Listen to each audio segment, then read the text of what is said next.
Hi friends, welcome to friends kitchen. எல்லோரும் எப்படி இருக்கீங்க ஃப்ரெண்ட்ஸ்? நாங்கள் சூப்பராக இருக்கோங்க ஃப்ரெண்ட்ஸ். இன்றைக்கி நம்ம வீடியோவில் மூட்டு வலி, முழங்கால் வலிக்கெல்லாம் ரொம்பவே நிவாரணின்னு கூட சொல்லலாம் இந்த கீரையை. இந்த கீரை கிடச்சதுன்னா கண்டிப்பாக வாங்கி இந்த மாதிரி சட்னியோ அல்லது ஏதோ துவையில் இந்த மாதிரிலாம் அரைச்சி சாப்பிட்டு பாருங்கள். இப்போ என்ன கீரை அப்படின்னு சொல்லி நான் இன்னும் சொல்லவே இல்லை, முடக்கத்தான் கீரை தாங்க.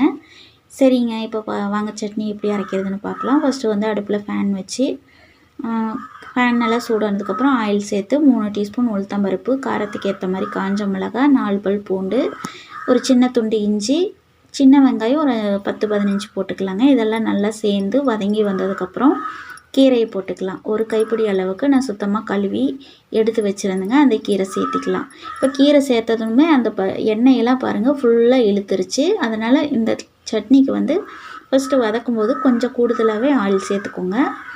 ஏன்னா இந்த கீரையில் கசப்பு தன்மை இருக்குது. ஸோ அது ஆயில் கூடுதலாக போட்டோம்னா அந்த கசப்பு தன்மைலாம் கொஞ்சம் குறைஞ்ச மாதிரி இருக்கும். இப்போ புளி ஒரு சின்ன லெமன் சைஸ் அளவுக்கு எடுத்து போட்டுக்கலாங்க.